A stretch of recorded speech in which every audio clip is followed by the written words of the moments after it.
Galera, sejam muito bem-vindos a mais uma live da Dice Masters. Eu sou o Jean Rodrigo, sou o host do DMCast, criador aqui da Dice Masters Podcasts. Temos algumas novidades, algumas coisas interessantes, mas outras também que são meio que clichê ultimamente, né? Eu tenho visto um crescimento bastante preocupante de canais variados, sabe, de vários motivos, vários nichos, vários conteúdos que estão encerrando suas atividades, mudando de método de criação de conteúdo ou então encerrando realmente esses trabalhos. Eu queria conversar um pouco sobre isso, né? Essa questão, a Dice Masters mesmo, o DMCast, ele está em hiato há um tempo. O último vídeo que eu postei aqui no canal foi um episódio que eu não gostei de fazê-lo, porque o meu objetivo não é ficar... É o episódio 99, na verdade, olha só. 99, a polêmica da Indivisível. É um episódio que eu não gostei de postar, não porque eu não gostei do conteúdo da gravação, eu não gostei do tema, porque é um tema muito triste, né? É um tema muito triste, pegou todo mundo de surpresa e não foi a primeira vez nos últimos meses que nós temos informações tão preocupantes, tão conturbadas, né, sobre o mercado de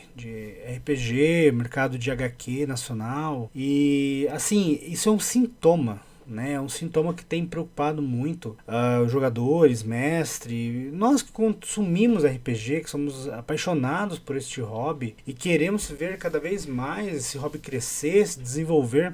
E eu vejo que, infelizmente, nós temos tido experiências muito ruins por parte de editoras, por parte de, sabe, autores. Claro, o problema é que é uma coisa que acaba levando muita gente pra lama, né? Eu vejo o pessoal lá que assumiu os problemas causados pela antiga Craftando, né? Pelo antigo dono da Craftando, que eles criaram lá a Ginga Editora e estão lutando para conseguir lançar finalmente o Kalimba, lançar os livros que estão na mão deles, né? Para eles tentar fazer o negócio acontecer conforme foi feito no financiamento coletivo. E é triste porque são financiamentos que já aconteceram, sabe? Quem apoiou lá atrás, investiu seu dinheiro para que tivesse um jogo bacana nas suas mãos, pudesse aproveitar. E assim, o objetivo da DMCast, quando ele começou, ele foi para falar de RPGs com meus amigos e tal, e convidar gente bacana para participar do episódio, autores, criadores e tudo mais. E a Craftando, ela foi uma das editoras que participou aqui do DMCast desde o comecinho, né? A maioria dos lançamentos da Craftando, desde o Kalimba, eles foram divulgados aqui para o DMCast, e eu sou assim,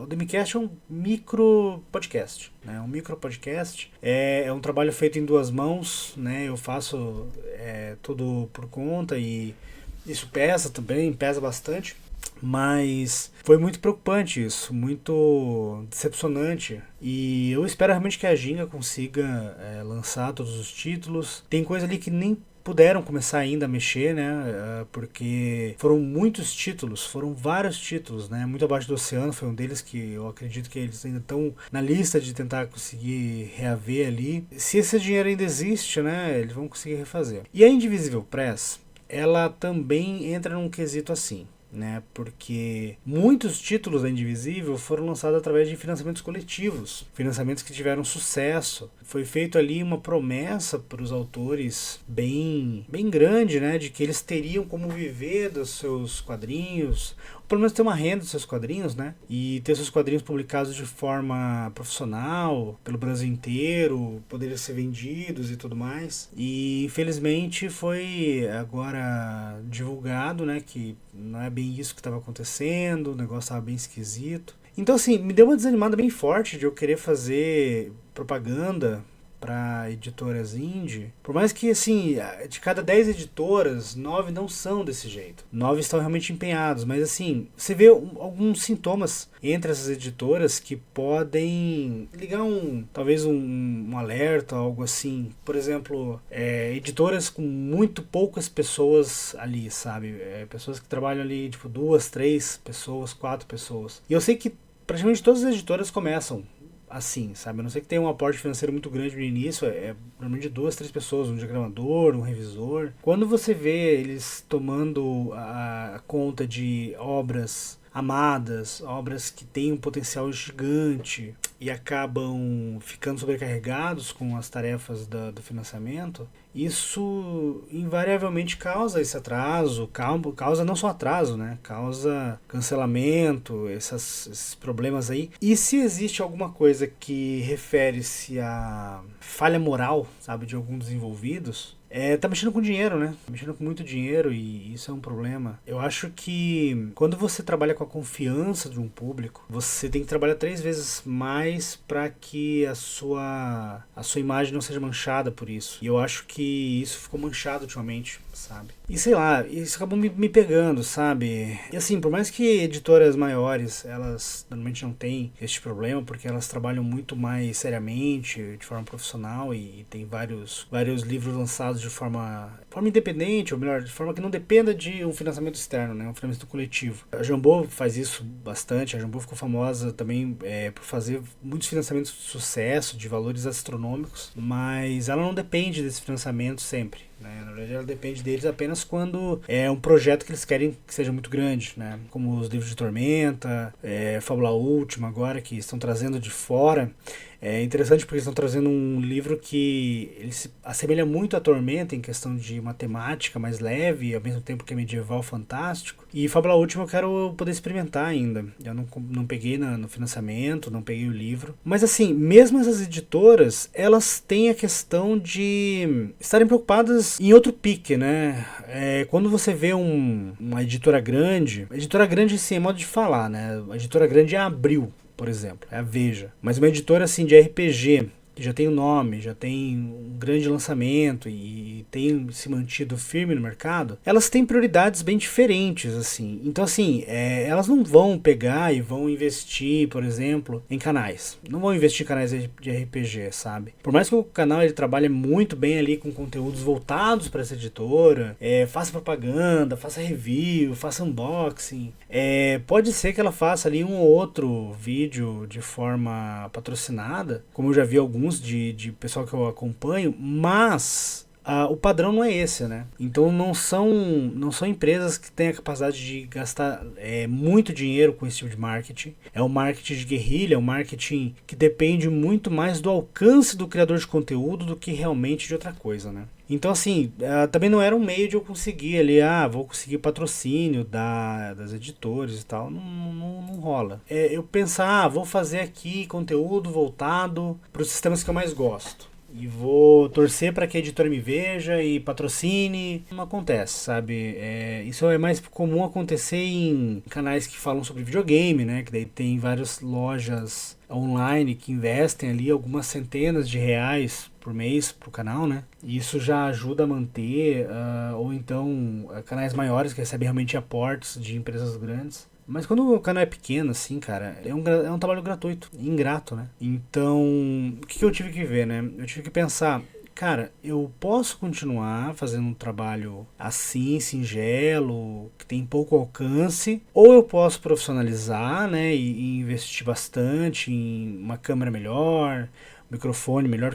O microfone que eu uso aqui é esse meu B1800 aqui de 5 anos atrás. Quando comecei o Demicast era o mesmo microfone. Eu deveria trocar, na verdade, ter evoluído. Só que para você evoluir, você tem que ter investimento, tem que ter um aporte. O Demicast nunca viveu de propaganda, né? Por mais que ele tivesse parceiros ali, tivesse lojas que dessem apoio, mas era um apoio assim mais simbólico do que realmente um aporte, né? Então, por exemplo, eu tinha os parceiros ali que eles ofereciam um cupom de desconto para quem fosse apoiador, né? Então, a parte dos apoiadores era o mais importante pro Demicast. E durante muito tempo, cara, muito tempo mesmo, o Demicast ele sobreviveu com 2, 3 apoiadores. E por muito tempo eu era um apoiador, assim, então tipo, eu pegava e eu apoiava, minha esposa era apoiadora, pra gente fechar o valor mínimo pro Apoia-se repassar a grana. E esse valor eu usava normalmente pra quê? Eu usava ele pra pagar o Adobe, né, que eu uso o Adobe Premiere para editar. O Adobe, para quem não sabe, ele custa R$275 por mês a assinatura.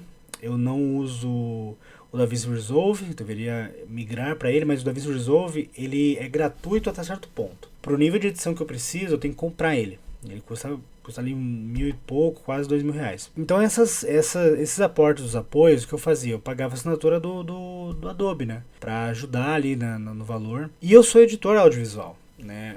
Eu trabalho com edição, tenho alguns clientes. A Dice Masters, eu transformei ela na Dice Masters Podcast Multimídia. Então eu ofereço serviço de edição, de podcast, de vídeo, de redes sociais para alguns clientes. É isso que me mantém minha vida, né? Mantém minha família, mantém minha casa. Tava querendo levar o Demicast como se fosse um hobby, mas isso começou a impactar com o meu tempo livre para cuidar dos meus filhos, cuidar dos meus trabalhos, né? Das minhas edições, dos meus clientes. Então eu tive que pensar assim, como que eu ia seguir? Se eu ia pegar, se eu ia manter isso por conta própria. Então eu resolvi dar uma parada assim com o Demicast, até para pensar como que eu vou reestruturar, sabe? Eu pensei em fazer, sei lá, gameplay, fazer review, fazer react. Só que assim, a rede social, cara, o YouTube hoje em dia, ele é uma rede social, ele depende muito de uma regularidade constante. Não é uma pessoa ali que julga isso, é um algoritmo. Então assim, se você não postar toda semana, com boa regularidade, um conteúdo diverso, um conteúdo que vai respeitar as diretrizes do site e tudo mais, você não tem alcance, né? Se não fizer isso, você não tem alcance. E mesmo tendo alcance, tem várias coisas que o YouTube ele acaba cerceando, né? Assim, é algo que eu quis evitar, por exemplo, é entrar em polêmicas. Né, fazer vídeo sobre polêmica, vídeo sobre uma coisa ou outra, que fosse agregar em treta, né, falar mal de criador de conteúdo, falar mal de autor, de editor. Eu acho que isso não agrega nada, cara. O RPG ele já é um mercado muito nichado, muito apertado, muito concorrido. Uma coisa que eu falo desde o começo: quem compra livro de RPG muitas vezes é o mestre. Muitas vezes é o mestre. O jogador nem compra livros, sabe? Eu sou um jogador que compra livros, tenho uma estante aqui atrás cheia de livros, mas eu tenho consciência que a maioria dos jogadores não é assim. A maioria dos jogadores, eles pegam e usam o livro do mestre, eles pegam um PDF gratuito, sabe? Seja legítimo ou pirateado, não sei. Isso faz com que as editoras fiquem bastante limitadas. E eu vejo que o que as editoras têm feito para mudar um pouco isso é ir para um colecionismo, que é fazer edições de colecionador ou edições tão bem feitas dos livros que acabam encarecendo o material, né? Então, assim, enquanto a gente tem editoras que ainda insistem em materiais gratuitos, nem que seja online, como é o caso do Old Dragon 2, que hoje em dia é um dos meus principais sistemas de jogo, existe outro lado que vai investir bastante em sistemas cada vez mais caros, livros capa dura, com páginas coloridas, com um monte de coisa, e penduricalho, e marca-página, e mapas, e escudo de mestre, e box, né, e tudo mais. E o bom disso é que você cria um conteúdo mais durável. Mas ao mesmo tempo, se você tem um livro ali que custou R$ 350, mais que isso até, como que você vai ter coragem de pegar esse livro e bater, sabe, toda semana e acabar com ele? Eu uso meu Tormenta 20, cara, que eu comprei na edição de caixa, né? E eu vou falar, tipo, o que eu tinha mais medo é que ele se deteriorasse muito rápido. Ele não tá se deteriorando. É por causa que ele é mais resistente. Eu tive o Tormenta RPG anteriormente, eu paguei tipo R$ 80 nele. Ele é bem mais simples, o papel a impressão era preto e branco e tal. E assim, ele tá um bagaço. Ele tem. Eu uso aquilo lá como se fossem cicatrizes de batalha, né? Eu já levei ele pra evento, levei pra vários lugares. E hoje em dia eu jogo uma mesa presencial semanal. Inclusive, um abraço pra galera lá do RPG Terça-feira. A gente tá jogando umas 3 campanhas diferentes. Eu tô narrando 2 de Tormenta 20. O André, o mestre principal, ele tá narrando Libertação de Valkyria, né? Também na versão Tormenta 20. Então, assim, a gente migrou Tormenta RPG. A gente joga regularmente, lá eu vejo, o André ele tem vários PDFs, tem vários livros originais, só que bater na mesa mesmo a gente usa Xerox, sabe? A gente pega e imprime os PDFs, só que isso que a gente compra os PDFs, a gente consegue, a gente tem condições disso, né? Eu mesmo não tenho condições de comprar todos, eu comprei alguns e uso eles. O Tormenta 20, ele tem muita coisa, sabe? Então sempre que teve um financiamento eu tentei participar, nem que seja com amigos ali, rachando o valor do PDF, sei lá, do livro físico. Mas dá pra entender, assim, sabe, a necessidade que as editoras têm. Porque se eles vão vender, tipo, 2.000 cotas num financiamento, por exemplo, que é a média que tá rolando. Que rolou, acho que Tormenta 20, os últimos lançamentos de Tormenta 20, acho que bateu 3.000, alguma coisa. Mas pensa, são 3.000 mestres, 3.000 mesas no Brasil inteiro comprando seu jogo. Isso não faz uma tiragem muito grande, por exemplo, né? Comparado a um livro de uma editora maior, né? Uma editora Abril, uma editora Panini, sei lá, sabe? Então são uma tiragens controladas que precisam ser lucrativas para garantir que no futuro vai ter mais, né? E isso eu acho muito preocupante. Eu acho isso muito preocupante porque vai virar um ciclo de o próximo ser sempre mais caro, o próximo ser sempre mais caro. E vai chegar um momento que vai ser tipo assim, você vai ter financiamento grande, que vai bater um valor alto, mas vai ser vendido para tipo 1.000 pessoas. Sabe, 1.000 pessoas no Brasil vai conseguir comprar.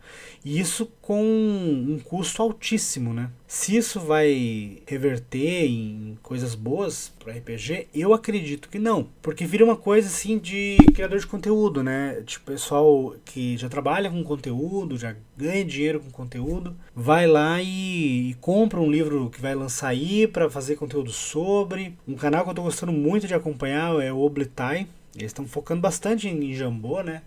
Então eles falam muito sobre Tormenta 20, falaram sobre Fábula Última, mas é aquela coisa, quem está assistindo normalmente não são jogadores, né? Ou são mestres, ou são colecionadores. Assim, pode ser que isso, na verdade, se reverta em mais jogadores e tudo mais. Então, eu não sei, sabe? Eu não sei. Então, assim, como eu tenho que escolher entre fazer uma coisa do meu trabalho ou fazer uma coisa do meu hobby e que vai dar mais trabalho às vezes que o meu trabalho normal, eu tenho que replanejar como fazer, sabe? Como montar os conteúdos do DMCast. Eu ultimamente tenho assistido muitas lives e visto muitos vídeos de cortes do Henrique Caldeira, lá do Estranha História. Eu gosto muito do conteúdo dele, sabe? Ele é um doutor em história da religião. E por mais que eu não seja um cara religioso, eu gosto de saber sobre história. Então a história da religião é uma área da história que eu gosto. E lá ele faz um conteúdo que é uma conversa franca, é um bate-papo. E às vezes também é um vídeo dedicado, um vídeo, sabe, que ele tá abrindo ali várias informações, uma pesquisa bem feita, sabe? Tem alguns cursos lá que ele oferece. Então, assim, sei lá, é um tipo de conteúdo que eu acho bacana porque você pode conversar diretamente com o público, sabe? Com as pessoas que estão junto com você. E um objetivo inicial que eu tinha do DMCast era esse, sabe? Da gente poder pegar e ter esse papo franco. Então, assim, enquanto eu não conseguir reestruturar bem o DMCast, eu vou manter em aberto. E vamos ver o que a gente faz no episódio 100, né? Porque depois de um hiato, assim, eu não sei como é que podemos retornar, se voltamos de um jeito ou de outro. Mas vamos ver se a gente consegue fazer uma collab ou algo assim. Ou então eu faço um bate-papo franco e a gente gera aí um vídeo mais livre, né?